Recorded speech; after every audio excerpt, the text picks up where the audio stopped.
echoes of truth that once were here. Two souls intertwined, one true love they did find, bringing life.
Estinian!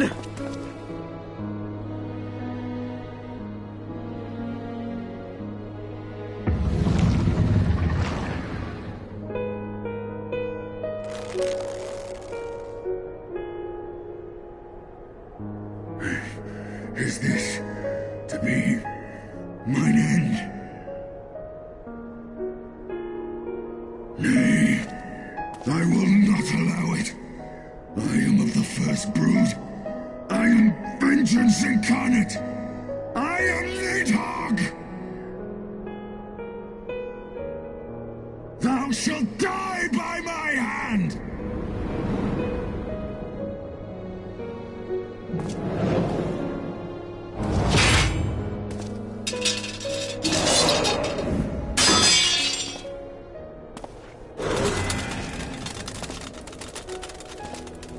This is not your hand, worm!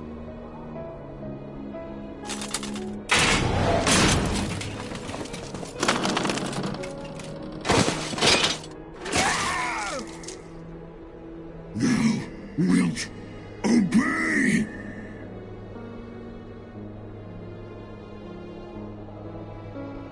I would ask one last favor of you, Warrior of Light. Finish me! Now, while I have the beast subdued!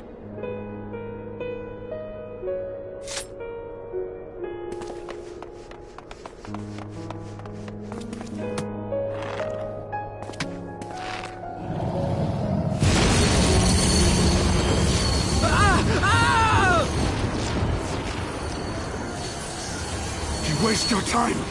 Kill me! It is the only way! Ending Nidhogg will be my final duty! No! You can't die like this! I won't let you!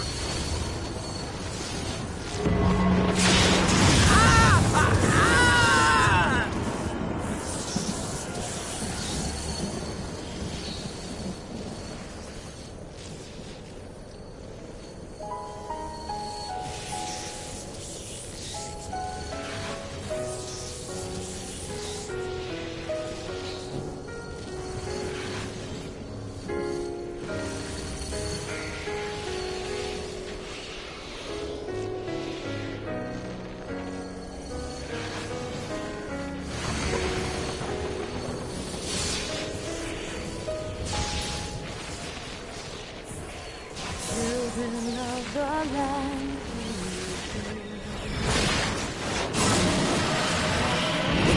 truths that once rang clear, two souls intertwined, one true love they did find, bringing light and heaven's news. In Flames that burn full bright and dark.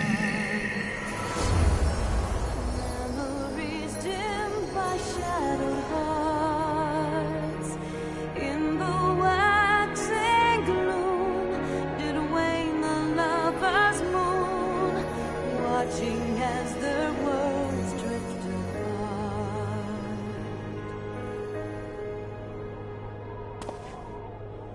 One soul's cry, a passion welling within.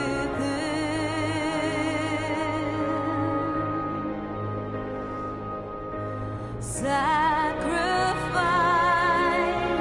a final plea to her king. The eyes!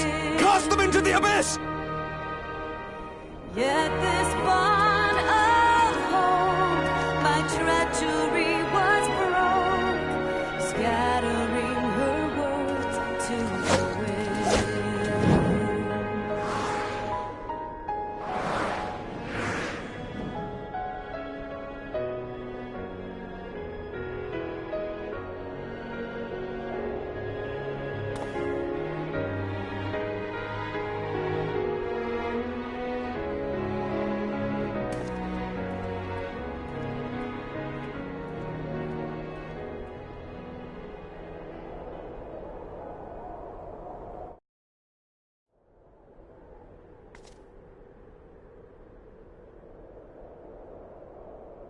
He lives. Ah, Estinian, my ill-fated friend. Lucia, summon the healers. I want them ready to receive him. At once, Lord Commander.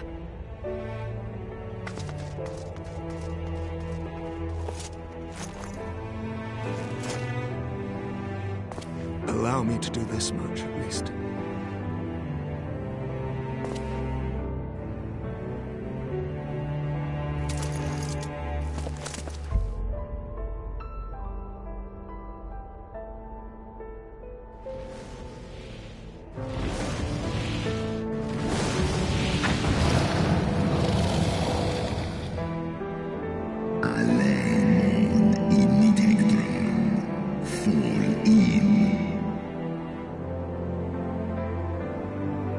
You have my gratitude, Hraesvelga. Your deeds this day have saved a great many lives.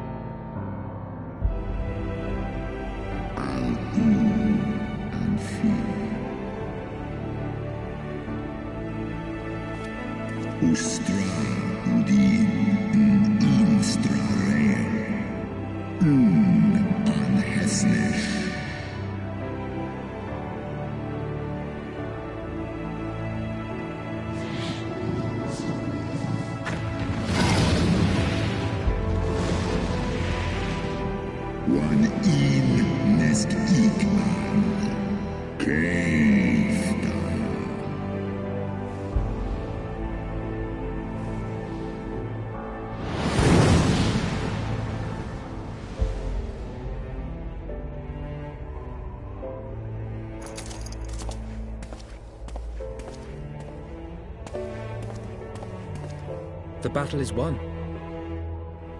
We can do no more for Estinian now than bear him home and wish him well, even as Hraesvelga did. The rest we must trust to the hands of the healers and the grace of the gods.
The heroes of the hour return.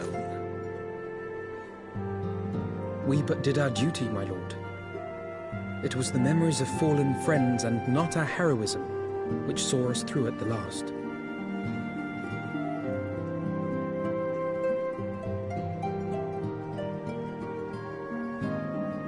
I gave every ounce of my strength, but mine efforts would have counted for naught had the Warrior of Light not arrived to challenge the Great Worm.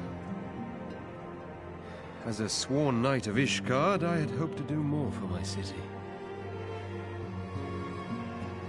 Well, we cannot all be heroes, dear brother. let us put away our pride for a moment and revel in the valiant deeds of our comrade. For your sterling service to Ishgard, we salute you.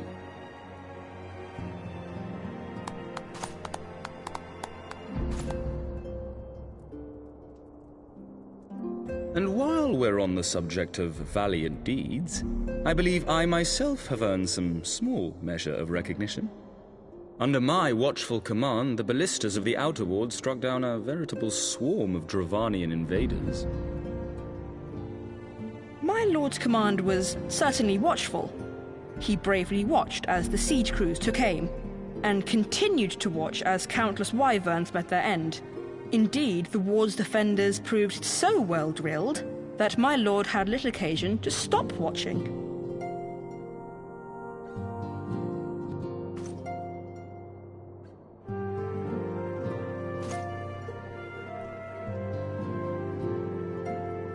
There will be time enough to determine who is most deserving of recognition later.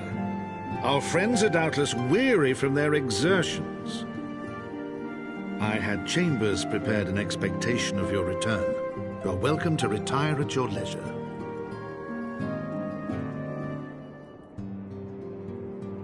I am most grateful for your hospitality, my lord, but I believe I shall pay a visit to the Temple Knight's Infirmary.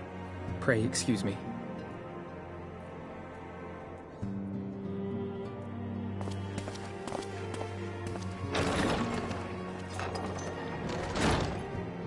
Our master Alphino has grown.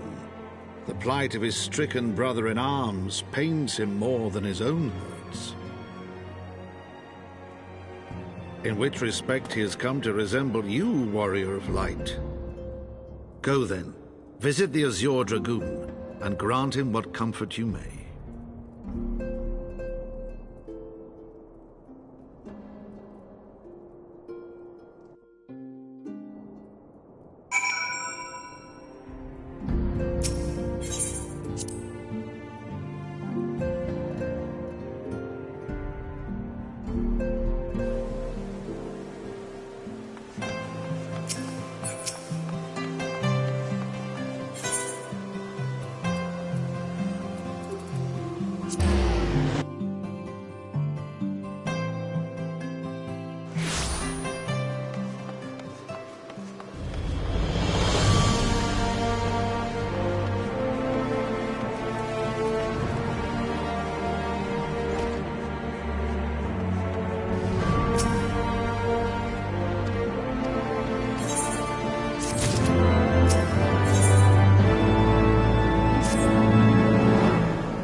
Estinian!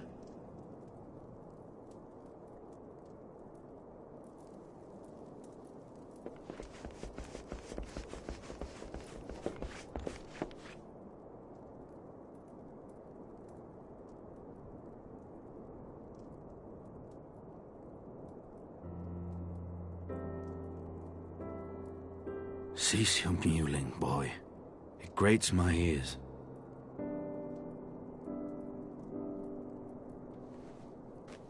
Forgive me. When I saw you awaken, I could not... It was such a relief. We feared you might never wake up. Now, Estinian. If Master Alphino thought any less of you, you would still be Nidhogg's plaything. Or dead.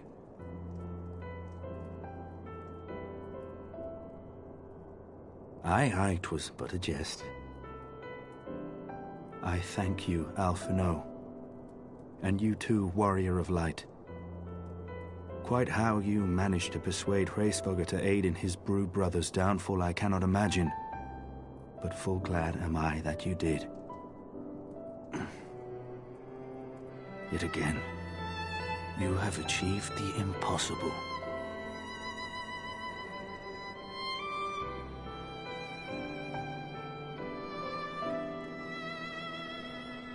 I, for my part, owe you an apology. When last we met, I did willingly loose an arrow at your heart. Can you forgive me? There is naught to forgive, Hameric. You but acted in defense of Ishgard as is your duty. Were you any less single-minded about it, I would not follow you into battle, nor trust you at my back.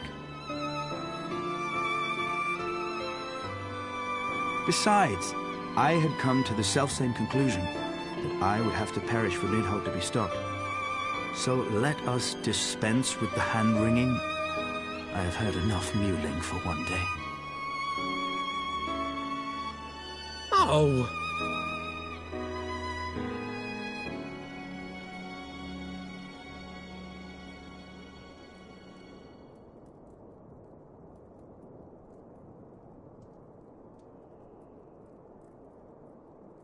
The tendrils of Nidhogg's foul presence bound up every fiber of my being, usurping my senses, but I yet retained some trace of awareness.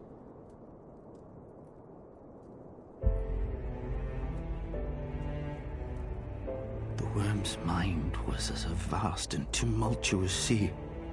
Endlessly its black waters churned, his grief and despair at Ratatoska's murder never calming, never receding.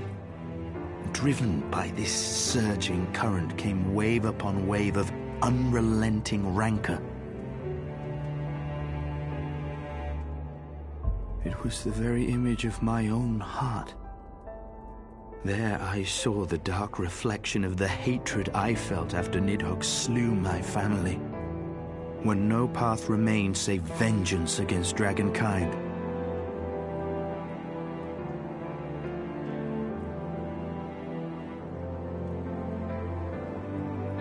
Neither one of us had a choice. But I was blessed with something Nidhogg was not. Comrades and teachers to console and admonish me.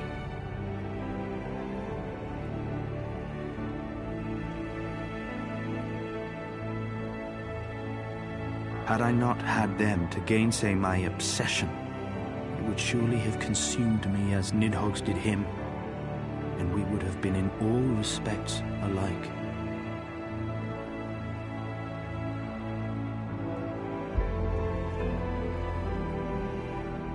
His shade is banished, his spirit scattered upon the sea of clouds. I feel no joy at his passing.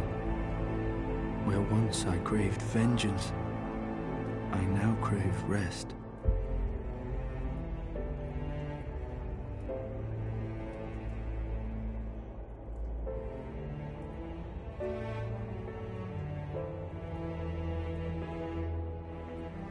Lord Commander, my hunt is at an end. I would lay down the mantle of Azure Dragoon. My friend.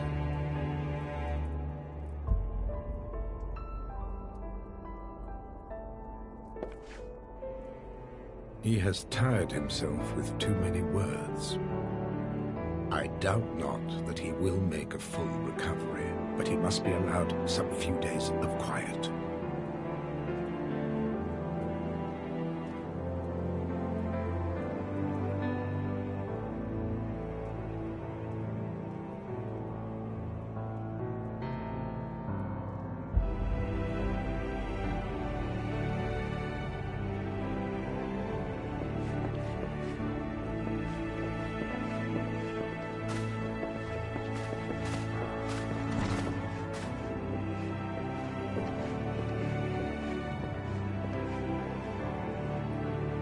I too must see my path to its end. Sleep well, my friend.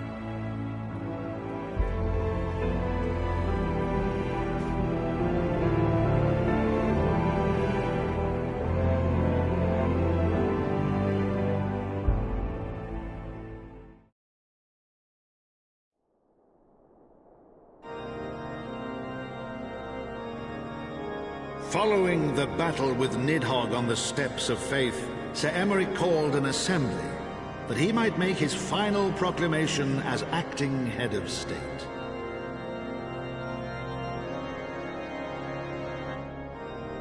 "'Twas there, with one decree, that the 1,000-year rule of the archbishops was ended, paving the way for a new republic.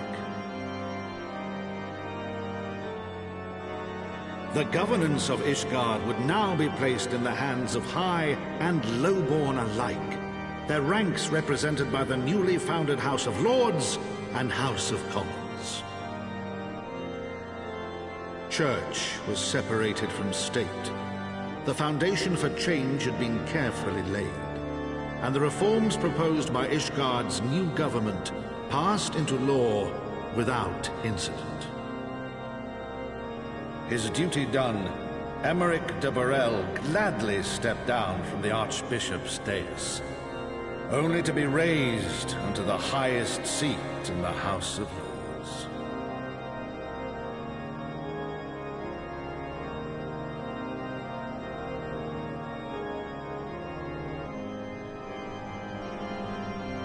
Though he strove at first to refuse this honor, the unexpectedly strident voice of the Count de Durandare left him little choice but to accept.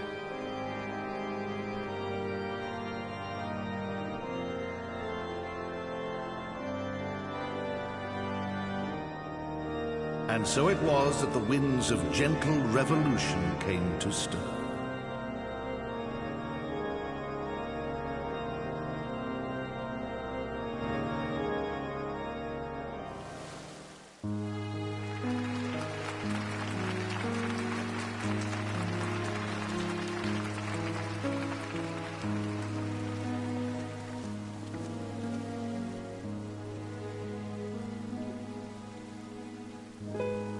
Prominent among the many honored guests at Sir Emeric's investiture were the ambassadors of Dragonkind, a fitting symbol of Ishgard's newfound peace.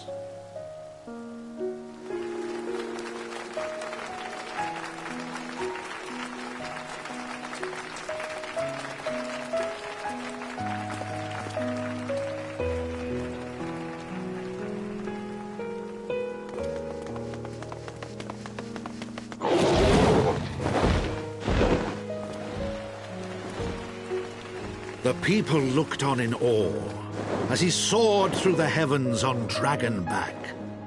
And by their cheers did they hail him an azure dragoon for a new age.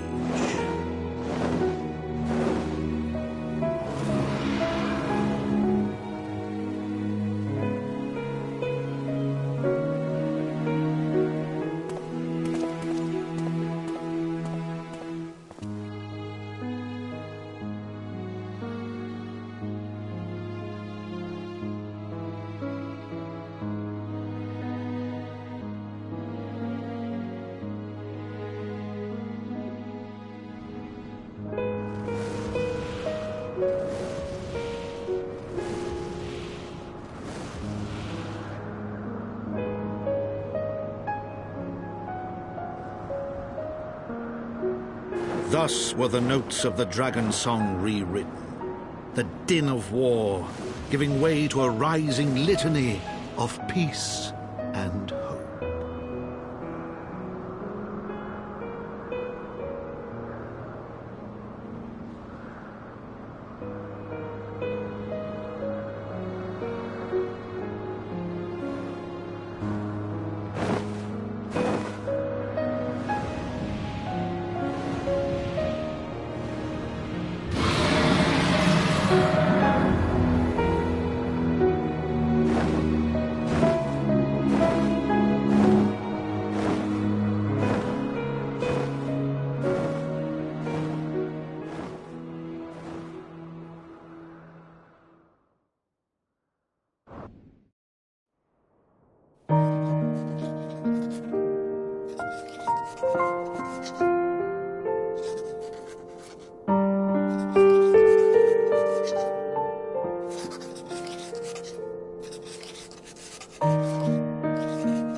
To think the Moogles would prove such harsh taskmasters.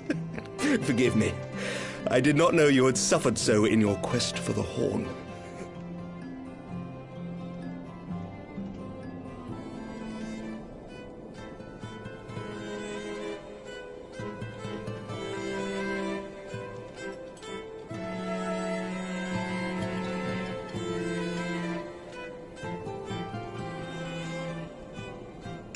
I must say, your spirited accounts always come as a welcome change from the arid reports which fill my days.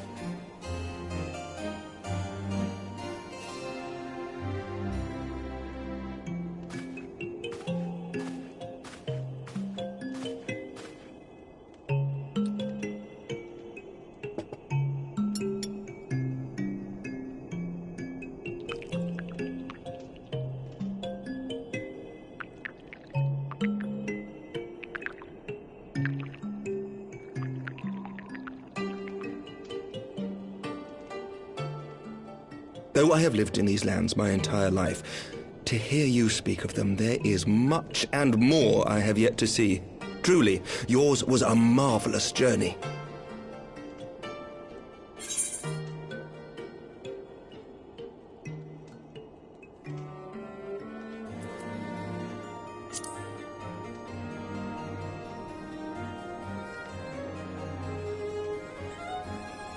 Nor would I presume to imply otherwise. Neither I nor any man alive can truly understand what you have endured, and I cannot say with any confidence that I would have acquitted myself as well under the circumstances, much less grown stronger for it.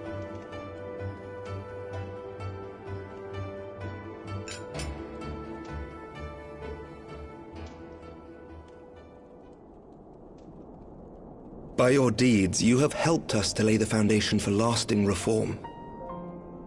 The formation of the Republic is but the beginning, for it is not only our system of governance which must needs change. We, the people, must learn to let go of our hatreds and rise above our bloody past. I only pray that I live long enough to see us achieve some measure of success, that I might know the lost did not die in vain. I can still see you there on the steps of faith, striding fearlessly towards the worm. If you could do that, who are we to balk at the challenges ahead?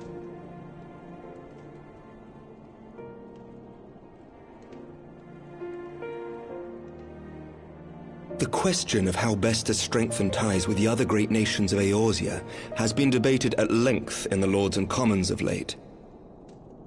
As you may imagine, maintaining stability during this period of historic upheaval is our paramount concern.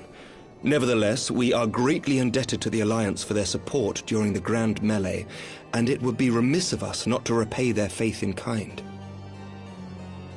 Of course, we owe you the greatest debt of all, and it is my hope that in extending our support to you and the Scions, we might also express our gratitude to our neighbors, nay, our fellow Eorzeans, whom we pray you will continue to protect. The Lords and Commons agree on very little, but not a soul in either house begrudges your order this offer of patronage. For all you have done and will do, we thank you.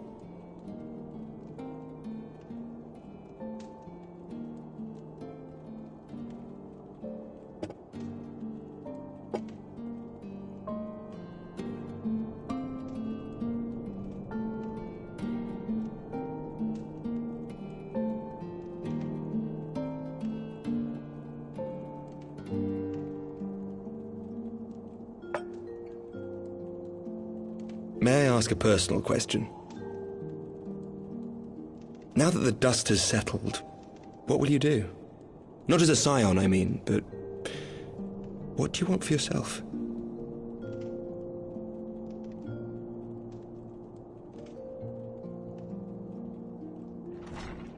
Lord Commander, pray forgive the interruption. News from House Fulton? An urgent message for the Warrior of Light. I was instructed to deliver it without delay. Master Thancred returned to the manor a short time ago, bearing an injured maiden. Master Leveilleur and Mistress Tataru are tending to her wounds, but they like not her chances. Respectfully, my lord, they have requested the Warrior of Light's immediate presence.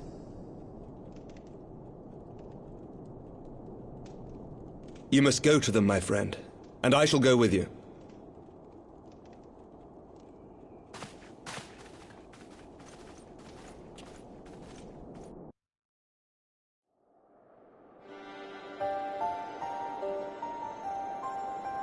For every ending marks a new beginning.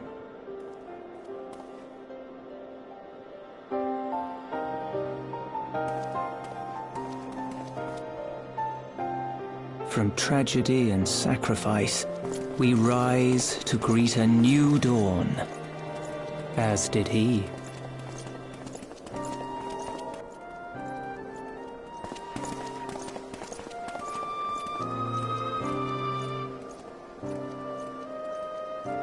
Only to be drawn unto another battlefield, another cause, as if by fate.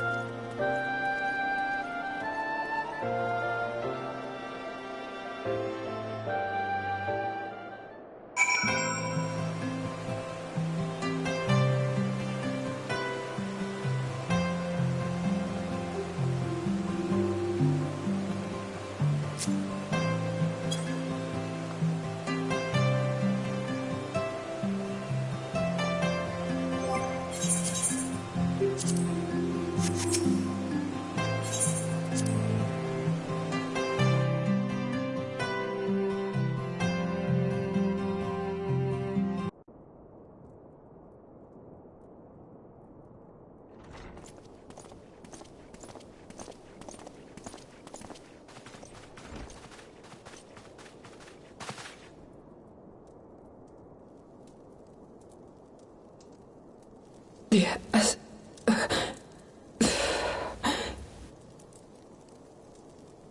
Is that... Alize, Alphinaud's twin sister. She ran afoul of the Warriors of Darkness. I had been tracking them since the ceremony at Falcon's Nest. Little did I know I was not the only one. Evidently, she had learned of their activities and attempted to shadow them on her own. Poorly.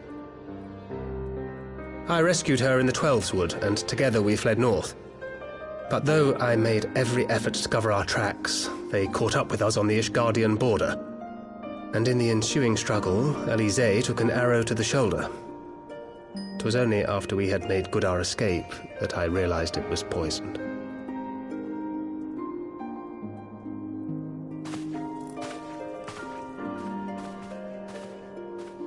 Thank you for coming so quickly. And you, Sir Emmerich. Think nothing of it. How is she? We have done all we can for now. Although the immediate danger has passed, the poison yet lingers in her blood.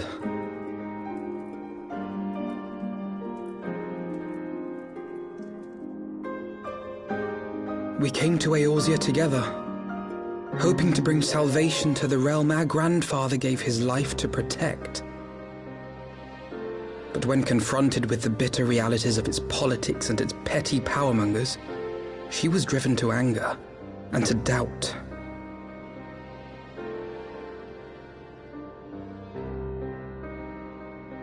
She refused to become embroiled in what she termed Eorzea's squabbles and distance herself from the Scions. Though she remained hopeful of a brighter future, she would walk her own path. Would that it had not been so perilous.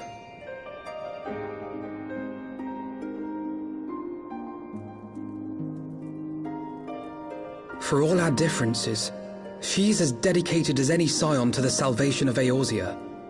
But more than that, she is my sister. To be reunited with her, only to lose her forever. Gods, even to speak the words.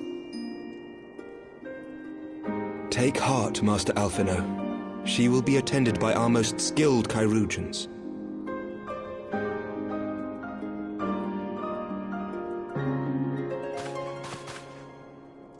Bear Mistress Leveilleur to the infirmary at once. Apprise Captain Whitecape of the situation, and inform him that she is to be treated as my personal charge.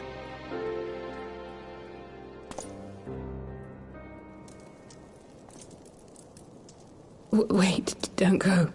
Please, come closer.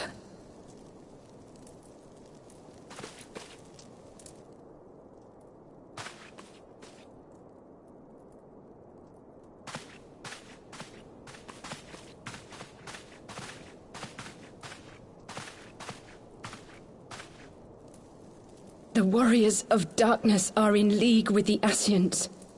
Slaughtering the primals is but the first step in their plan. They make for Zelvatol to bring about Garuda's summoning and to kill her.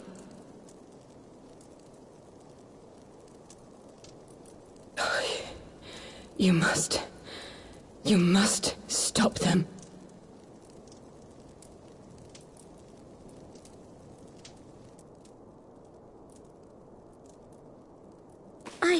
I shall inform the others at once.